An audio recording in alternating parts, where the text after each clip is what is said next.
back, along with a couple of bags of nuts and bolts for the missing fixings. The thing I forgot to get last time, which was a seal for the main drive shaft of the gearbox. You know, it would have been easier to change this when I had the gearbox on the floor, but it shouldn't be too hard now. So, like they say, assembly is the reverse of disassembly. A few bits and pieces to put back. Cleaning up the parts and yeah, gearbox mount, the rear gearbox mount. Yeah, I'm going to need a new one of them. And as usual, I don't have the part here in the middle of nowhere, so I'll swap that out in Santiago. Well, you know, it got me here, so I'll just bolt it back on for now. At least it will hold it with weight pushing on it.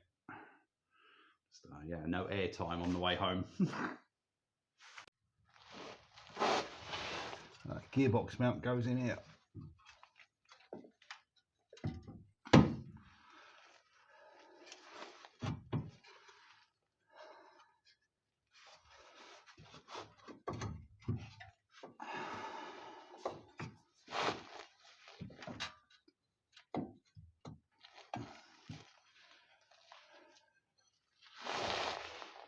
No, what are you? You look like a 12.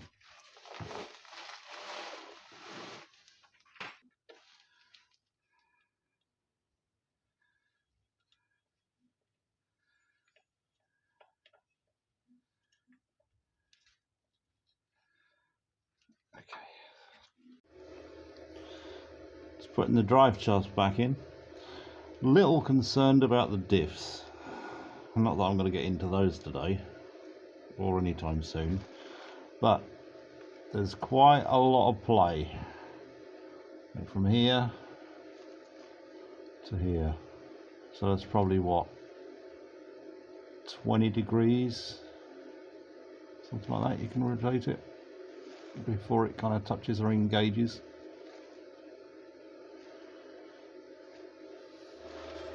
That's hooking up the rear drive shafts. I just remembered that these little Samurais,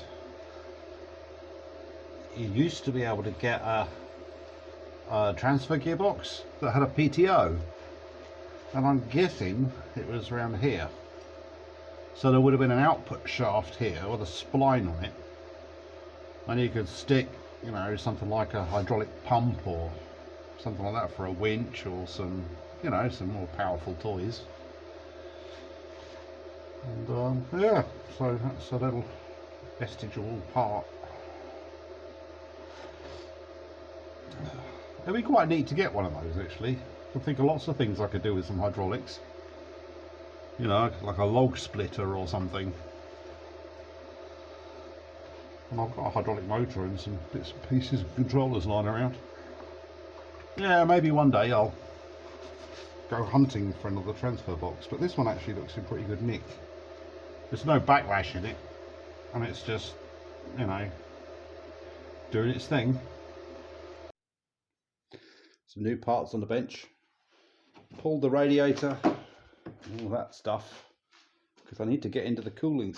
Sorry, I need to get the water pump manifold, intake manifold off. Which, let me move the light.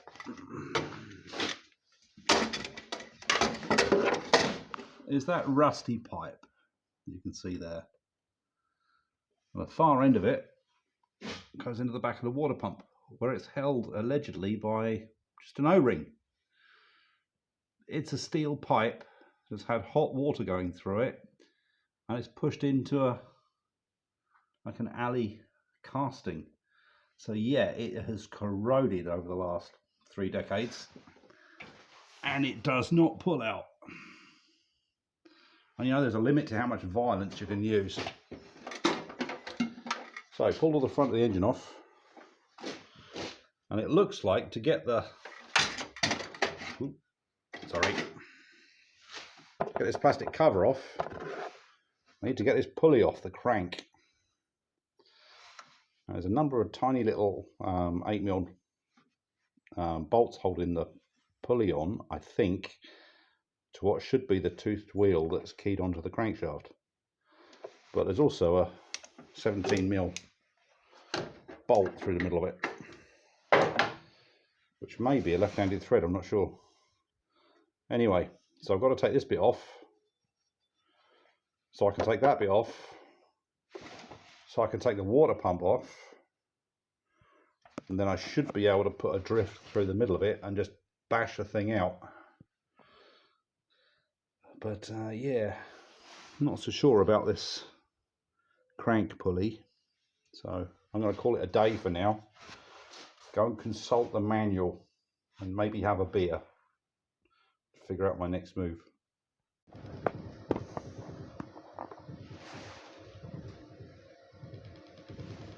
Well, I kind of missed it. We're in the middle of having a bit of a tremor going on here.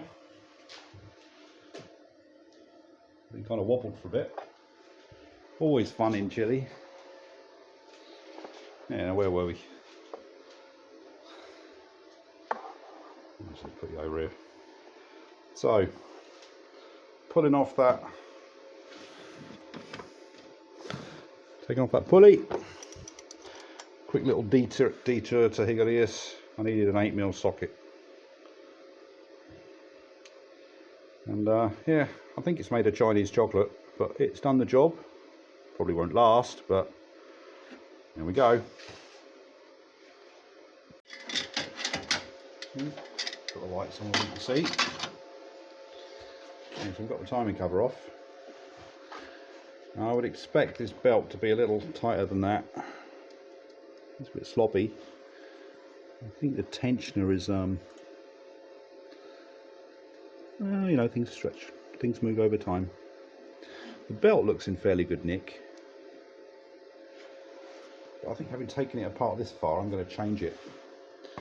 So what have I got to do? I've got to take off the tensioner anyway, because it bolts onto part of the water pump, and that water pump has to come off so that I can put a drift inside that intake manifold and punch it out.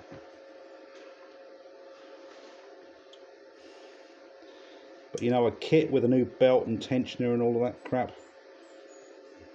that ain't a lot of money. So I'll put another one on. I'm going to have to pull it apart again anyway. My plan is that this intake manifold, you see that rusty pipe, if I can get that out reasonably intact, I'm going to get it welded up so I can use this vehicle over the next couple of weeks. And then I'll pull it apart again and put the new part on when that arrives from India, believe it or not. Alright, other things noteworthy, there are timing marks here. So this is straight up. There's one on the bottom as well, which is on the crank, and that is straight up. It should all be in a line. I'm also going to just mark the belt with a Sharpie pen and put a mark down here too, so that if I do mess it up, I can put it back exactly the way it was. And it's off. So I should be able to get something in this part of the water pump just to punch out that pipe. Yeah, here's a good tip. That's where the oil level check tube is, dipstick. Yeah, plug it up with a bit of cloth, because when you pull the water pump off, lots of water and scunge comes out and you don't want it going in there. Other discoveries, well, I'm going to need new gaskets and everything for this obviously, but I'm going to change out the water pump too, because it's past its best. I mean, you don't expect these things to last forever, but yeah, it looks pretty knackered to me. Seals are good. There's a weep hole here, so when the seals start going in it, it'll start peeing a little bit there, and that's not happened. But yeah, the impeller's seen better days.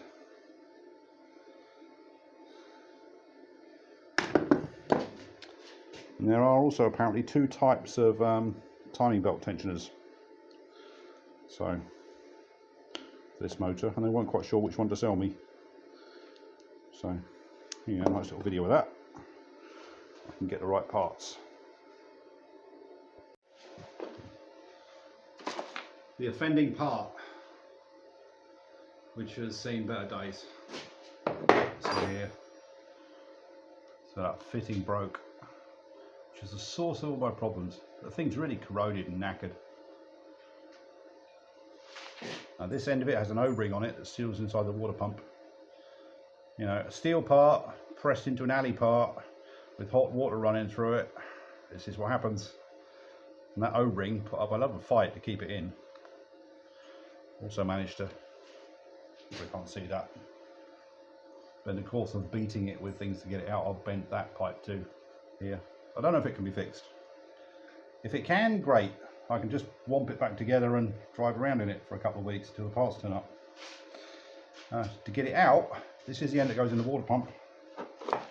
So yeah, extension bar, push that through from this side, and then I use precision instrument, also known as Mollin here. So if Thor's missing his hammer, I've got it. We'll get this bit cleaned up, and yeah, we'll see if there's enough metal left in it to fix it. But yeah, so far so good. Making gaskets. This one got trashed. So yeah, I took this, stuck it in a photocopier, cut it out, stick it on a piece of gasket material, and cut it out. And photocopier makes it 1:1, so yeah, should get a reasonable gasket out of this. I've got the old water manifold welded up. I made a couple of new bits for it. It's out of brass. No, I brazed it all on. New O-ring. Hate putting rusty old parts back in, but the new one I ordered from India, I ordered it over a week ago. I keep checking and it hasn't even been sent yet, so God knows when that's going to turn up. Anyway, I need my car back, so the rusty bit's going back in. Hopefully. We'll see. Well, that sucks. They've given me the wrong timing belt. Mine, the original's a lot skinnier, and the other one doesn't fit. So we're going to put in the new tensioner, sort that out. We'll have to run it with the old belt for a while. However, I'm reliably informed that if the belt breaks, this is a non-interference engine, so the worst it'll do is strand me.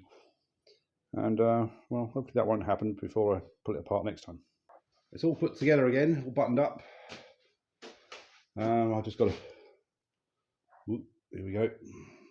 Just got to sort out the battery because the cables are all a bit of a mess. Fill it with water and have at it. I'm not completely sure that I've plumbed in the throttle body properly. A little complicated. Lots of loose hoses. I wasn't quite sure which one went where. But you know, there's only so many combinations. I'm sure I'll figure it out. Anyway, this is basically it for this repair, assuming it all works. Oh. Yeah. Still not good. And it looks like the repair that guy did to the throttle body was not a good one, so we're losing some coolant, which sucks. Alright, pulled it apart again. This piece, which is the throttle body, which I got fixed in Santiago, that is supposed to be a water inlet. This is the piece that they repaired it with. And all I can say is that the miserable goat shagger glued a bit of steel in it. You know, I was expecting him to tap it and put something in with threads, but no. And he's obviously had it in a vice because he's cracked it. This is round by, I don't know what that is. I think it's a fuel pressure regulator or something. Anyway. Yeah, not happy. I'm going to try and get it fixed because getting a new one is going to be a pain. So I'm going to find someone with a TIG welder and they can just, you know, build that up, drill it. I don't know. Find someone who knows what they're doing, basically. But this, yeah, this is a new low. I think the lesson learnt here is that if somebody's fixing stuff for you, you really got to watch what they do while they do it. Just don't take it on faith that they'll do the right thing. Oh well. So little car runs. It's a bit rough because the throttle sensor that goes on here needs to be set up. But you know, started first time. Sounds like a Lancaster bomber because I broke the exhaust when I was doing the transmission. But that's something for another day. Well, okay, so this little excursion up to Santiago to rescue the car has failed, which means tomorrow I'm back on the bus. There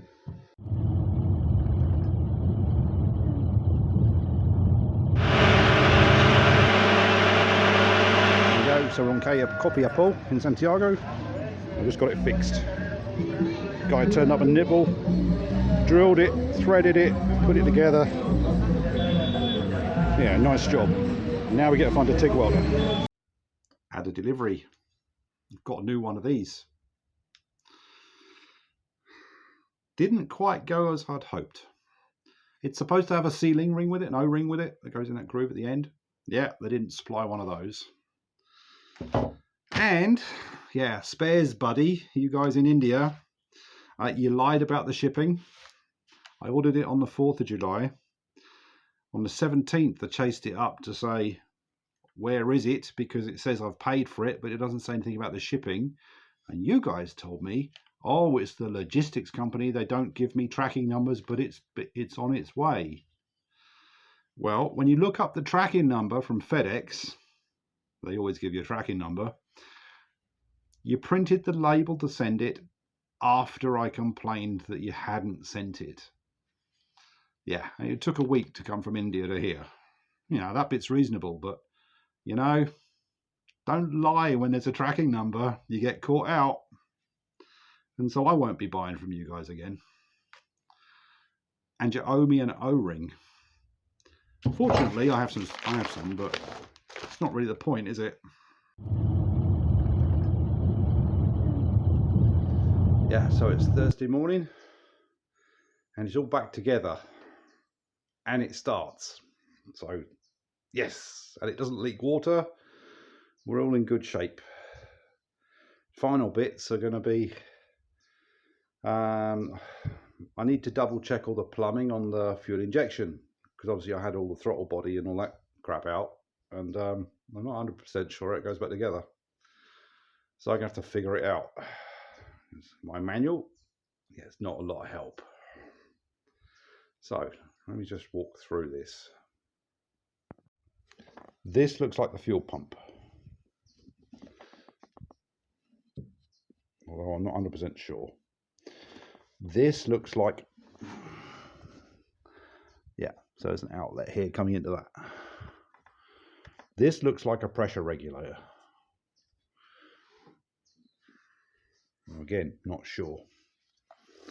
And this connects into the top of the injector on the blue side. Okay. So the other side, that injector, I've got that plugged into where? On, as you can see. Let's move around here. So that plugs into the throttle body here, which is also a vacuum line. Because it's open to the inside of the venturi, inside the carb. These two lines here are for fuel, presumably coming from the injectors. One of them, this one, goes into this doohickey. It's like a valve, a temperature related valve, it's up near the water. And then it goes back to here. which looks fuel related. The other one, that one, runs down to the bottom of the injector. So I think that's okay. I think we're good. Okay, this little doohickey here, that just looks like a little vacuum actuated kind of plunger. And I think that is just to give it a bit of throttle when the engine's not running, you know, for starting up. And since it's just, there's no tension, there's tension in this still, so it's never actually going to move back. So I think that's badly set.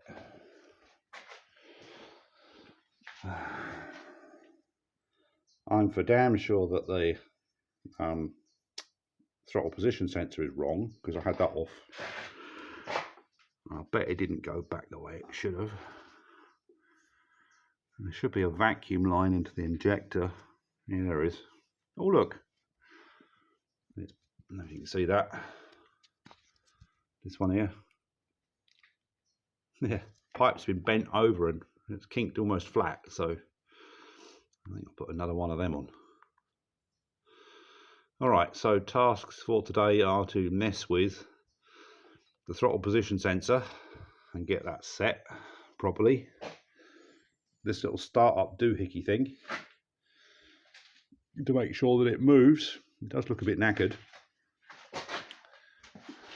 Adjust the throttle so that, you know, that thing does actually work like an end stop. Some of the wiring still needs to be squared away. And then try it out. See if I can trust it for the trip back to Santiago. It's working!